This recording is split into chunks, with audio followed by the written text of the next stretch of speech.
E aí, pessoal do Álvaro Fraga, tudo bem? Bom, vamos continuar nossas videoaulas, né? Que eu sei que vocês gostaram e tal, que foi bem interessante. Então eu queria falar um pouquinho hoje de ciclos biogeoquímicos. O que vocês acham que é isso? Então hoje a gente vai trabalhar para identificar as principais etapas, né, dos ciclos biogeoquímicos. Principalmente o ciclo da água, carbono, oxigênio e nitrogênio. Mas afinal, o que são ciclos biogeoquímicos? A gente fala que é uma troca de elementos entre os seres vivos e o ambiente. É uma troca cíclica. Por quê? Ciclo é uma coisa que não tem começo nem fim, certo? Ele é contínuo. Então vai envolver a forma que os organismos retiram o elemento da natureza e como eles devolvem de alguma forma, voluntariamente ou não, tá bom? Então, como eu já falei, a gente vai trabalhar o ciclo da água, do oxigênio, o carbono e o nitrogênio. Agora, pessoal, vamos ver o ciclo do oxigênio. Então, o oxigênio é um elemento muito importante para quê? Para nossa respiração, né, gente? Agora vamos ver como esse oxigênio ele é retirado da atmosfera e em seguida ele é devolvido, ok? Bom, o oxigênio ele está lá na atmosfera e como ele é usado pela gente? Ele entra pelas vias aéreas, né, pessoal? Ou seja, nariz, tá? Em alguns casos boca, mas embora a boca não seja uma via, né, de respiração. E esse ar é conduzido até os nossos pulmões e a gente vai respirar. Ou seja, é assim que o oxigênio entra na gente. E depois, como esse oxigênio é devolvido na atmosfera? Como vocês acham? Bom, vamos lembrar que esse oxigênio ele é utilizado por nós. Depois, em seguida, esse oxigênio ele é utilizado pelo nosso corpo. E nesse processo de respiração, a gente vai liberar o quê? Gás carbônico. Esse gás carbônico, então, ele é liberado da nossa respiração. Quem que vai aproveitar esse gás carbônico? As plantas, tá, pessoal? As plantas e fazer um processo. Alguém lembra o nome desse processo? Fotossíntese. Nessa fotossíntese, então, é um processo que a planta ela pega gás carbônico, que a gente eliminou da nossa respiração e da própria respiração dela, no caso, para produzir o próprio alimento dela. Então, vamos ver aqui esse processo de fotossíntese. A planta ela vai usar gás carbônico, ou seja, CO2. De onde vem esse CO2, professor? Ó, aqui. Ó, aqui, rapaz. Gás carbônico é liberado da respiração. Então, esse CO2 é liberado a partir da respiração dos animais. Esse CO2 ele vai reagir com a água, ou seja, a planta tem água nela, lógico, né? Todos os seres vivos têm água, praticamente. E na presença de luz, ou seja, da luz solar, de uma fonte luminosa, e a clorofila o quê? É um pigmento que dá a cor verde para as folhas. Ou seja, na presença desses dois elementos, energia luminosa, luz e clorofila, a planta vai fazer fotossíntese, tá? Fotossíntese. Nessa fotossíntese, o que vai acontecer? Ela vai liberar o alimento dela, ou seja, a glicose é uma fonte de energia que inclusive nós utilizamos. Essa glicose, ela é muito importante para nossa respiração, falando quimicamente, né, para vários processos. E olha aqui que interessante, oxigênio. Ou seja, oxigênio é o gás que é liberado no processo da fotossíntese das plantas. E também ela vai liberar água, tá? Porque a planta transpira. Lembra que a gente viu lá no ciclo da água? A planta também transpira. Ou seja, a planta ela produziu o próprio alimento e ela devolveu esse oxigênio para a atmosfera. E também ela transpirou, né? Evapotranspiração e liberou a água. Lembra que interessante? Ó, lembrando, isso é uma equação química, tá, pessoal? O que está antes da setinha é o que entrou na reação, o que eu estou utilizando. Ou seja, eu estou utilizando gás carbônico e água. E depois da setinha é o que eu produzi. Eu produzi o quê? Glicose, que é a minha fonte de energia da planta. O oxigênio, que está aqui, que ela liberou para a atmosfera, ou seja, ela devolveu o oxigênio para a atmosfera. E a água é outra coisa que a planta elimina também. Que ela lembra que no ciclo da água, que ela faz a evapotranspiração. De boa, tranquilo. Agora o ciclo do carbono. Bom, a gente já viu isso em aula, não é difícil, né? Não é um bicho de 7 cabeças. Ou vocês acham que é? Vamos ver como que o carbono né, ele está na atmosfera? Na forma de CO2. Ou seja, nessa forma aqui de CO2, só o carbono. Isso corresponde a muito pouco, tá, pessoal? Muito pouco. É tipo 0,03% de gás carbônico na atmosfera, ou seja, é muito pouco. Muito pouco mesmo. Nossa, que letra horrível. Bom, vocês entenderam, né? Como que esse gás carbônico está na atmosfera e ele é... de certa forma, ele é retirado da atmosfera? Como que ele está na atmosfera? Eu tiro ele. A gente já viu isso agora há pouco, né, pessoal? Fotossíntese. Preciso explicar de novo? Se você não entendeu, aí você volta um pouquinho o vídeo, tá? Fica tranquila. Ou senão a gente discute mais pra frente.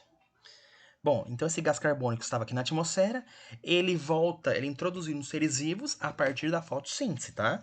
Que lá foi eliminado pela respiração. Na fotossíntese, o que acontece? Então, o carbono que estava no ar, ele é introduzido no corpo do ser vivo. Agora, como que esse carbono ele é devolvido à atmosfera? Como vocês acham? Eu tenho vários processos. Primeiro, a respiração, que a gente discutiu já no ciclo do oxigênio, tá?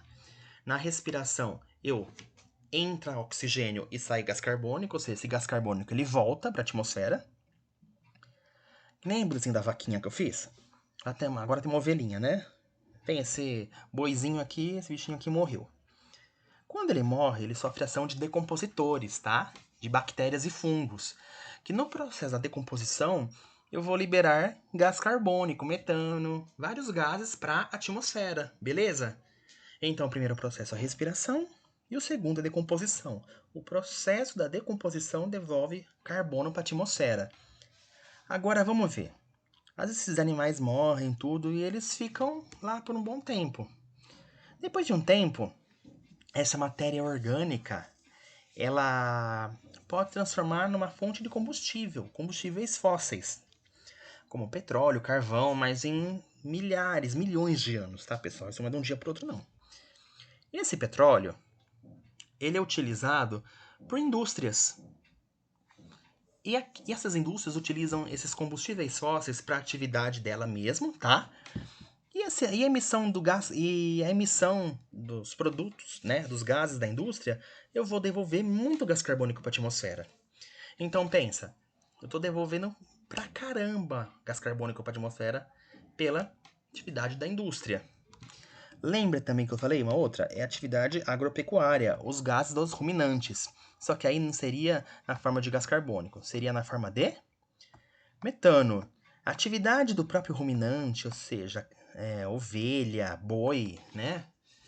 Vaca, ela tem um processo de digestão, lembra? Tem 4 estômagos, né? Tem alguns aí que vão falar, nossa, professor, tem 4 estômagos também. Então, brincadeiras à parte,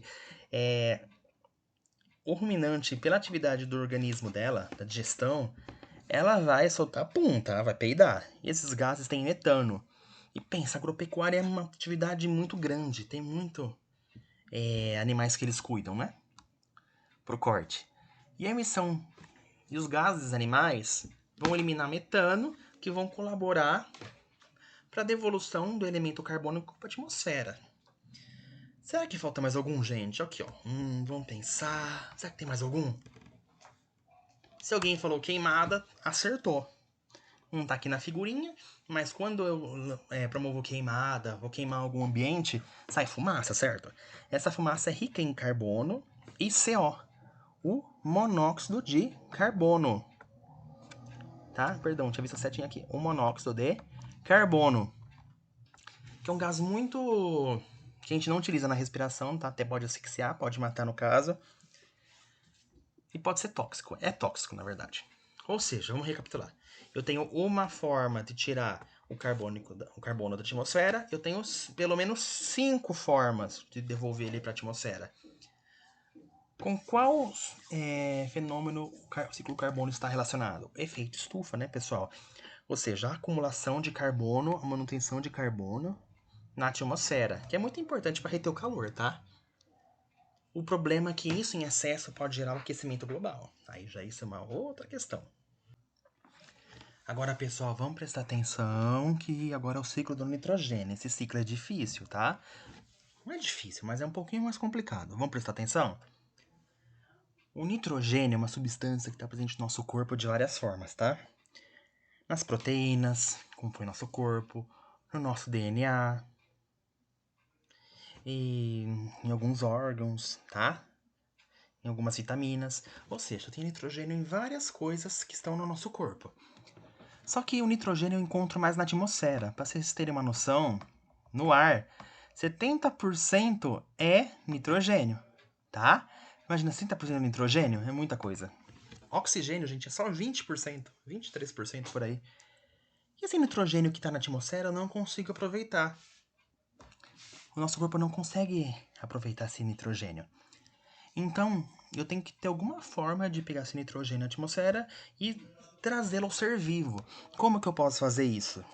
Eu posso pegar esse nitrogênio e eu tenho plantas específicas, tá? Leguminosas, que nem feijão, ervilha, soja, que tem essas raízes, algumas raízes, com essas bolinhas, tá? Que eu chamo de nódulos. Essas raízes com esses nódulos é uma associação entre a planta, tá? E um tipo de bactéria, a bactéria Rhizobium. Ou seja, essa bactéria, ela é responsável por um processo de pegar esse nitrogênio do ar e trazer para os seres vivos. Essas bactérias fazem um processo chamado fixação biológica. Ou seja, eu pego esse nitrogênio da atmosfera e incorporo na planta, tá? Ela pega esse nitrogênio da atmosfera e incorpora na planta a partir da fixação biológica. Quem faz isso é a bactéria Rhizobium. Só que esse nitrogênio ele não fica na forma de nitrogênio na planta, ele fica na forma de amônia. Olha aqui, amônia, NH4+. Eu posso ter nitrogênio no solo? Lógico que eu posso. Posso colocar adubos ou algum material que se decompôs e tal. Então eu vou ter bactérias também que vão pegar esse nitrogênio do solo e transformá-lo também em amônia. Só que não é mais fixação biológica, é amonificação. Ou seja, temos dois processos até agora de trazer o nitrogênio para os seres vivos, tá? Primeiro é fixação biológica, que transforma o nitrogênio atmosférico do ar em amônia, e a amonificação, que eu também transforma o nitrogênio, só que do solo, em amônia, ok? Eu também posso... Pensa que no coelhinho tá comendo grama de boas. Ele vai morrer, né? Normal, morreu. Aí ele pode sofrer a ação dos decompositores. Esses decompositores, que são fungos, bactérias, também vão trazer amônia para o solo, tá? O solo vai estar rico em amônia agora. Só que a amônia, ela não é uma substância que o nosso corpo aproveita, porque ela é tóxica, vocês sabiam? Ela é tóxica. Então o nosso corpo não consegue aproveitar essa amônia, nós seres humanos. Então eu tenho que pegar. Concorda que eu tenho que pegar essa amônia e transformar em alguma coisa mais útil para o nosso corpo? Uma coisa que não seja tóxica? Sim. Então, nosso objetivo é transformar essa amônia em nitrato. Que aí o nitrato, sim, pode ser assimilado pelos vegetais. E nós podemos comer esses vegetais e aproveitar esse nitrogênio que estava lá anteriormente no ar. Esse processo de transformação de amônia em nitrato eu chamo de nitrificação. Só que eu não consigo transformar a amônia diretamente em nitrato, tá? Eu tenho esse processo dividido em duas etapas. Eu primeiro transformo a amônia em nitrito. Esse processo chama nitrosação. E esse nitrito aqui, ó, NO2-, depois aí que eu vou transformar em nitrato. Ou seja, transformo nitrito em nitrato. Esse processo se chama nitratação. Ou seja, nitrificação é o processo geral de transformação de amônia em nitrato. Aí eu tenho duas fases. Primeiro, amônia em nitrito, que é a nitrosação, e a nitratação, que é nitrito em nitrato, beleza? Tudo isso eu posso chamar de nitrificação, beleza? Aí sim, o nitrato, o nosso corpo aproveita ele e tal, né? As plantas assimilam pelas raízes nitrato, o nitrogênio na forma de nitrato. Aí o coelhinho come a planta, por exemplo, ou o ser humano, um herbívoro, vai comer essa planta. Aí sim eu vou conseguir aproveitar esse nitrogênio no corpo dos seres vivos, entendeu? Agora, eu tenho que devolver esse nitrogênio para a atmosfera, porque senão, né, não tem como. porque uma hora vai esgotar esse nitrogênio da atmosfera. Então, tenho no próprio solo bactérias desnitrificantes, que elas vão fazer o processo de desnitrificação, que eu pego esse nitrato e transformo novamente em nitrogênio atmosférico. Deu para entender? Aí eu devolvi esse nitrogênio para a atmosfera. Então, relembrando, eu tenho vários processos. O primeiro, eu transformo esse nitrogênio atmosférico em amônia. Eu posso ter a fixação biológica, que é a partir do nitrogênio atmosférico, ou a amonificação, que é a partir do nitrogênio do solo, ou a partir da decomposição também. Essa amônia é transformada em nitrato a partir de dois processos. Primeiro, essa amônia ela vira nitrito pela nitrosação, e depois esse nitrito é transformado em nitrato pela nitratação. Tudo isso chama nitrificação. Aí esse nitrato ele pode ser reabsorvido, assimilado por outros vegetais, tá? Que não sejam as leguminosas, qualquer outro vegetal. Aí vai lá um animal herbívoro e come esse vegetal e consegue incorporar o nitrogênio para si. Deu? Ficou claro? Como que eu devolvo esse nitrogênio para o solo, para a atmosfera? Eu tenho bactérias desnitrificantes que transformam nitrato em N2 atmosférico. Beleza? Bom, pessoal, a atividade de hoje era isso. Fiquem tranquilos, tá? Não foi difícil, né? Alguém ficou nervoso? Eu vou postar a atividade no Facebook e também um formulário para vocês responderem. Dúvidas, podem mandar e-mail, messenger, como vocês preferirem, tá? Nesse tempo de quarentena. É isso aí, pessoal. Deixa o like, curta o canal, compartilhe com os amiguinhos. E é isso aí. Tchau!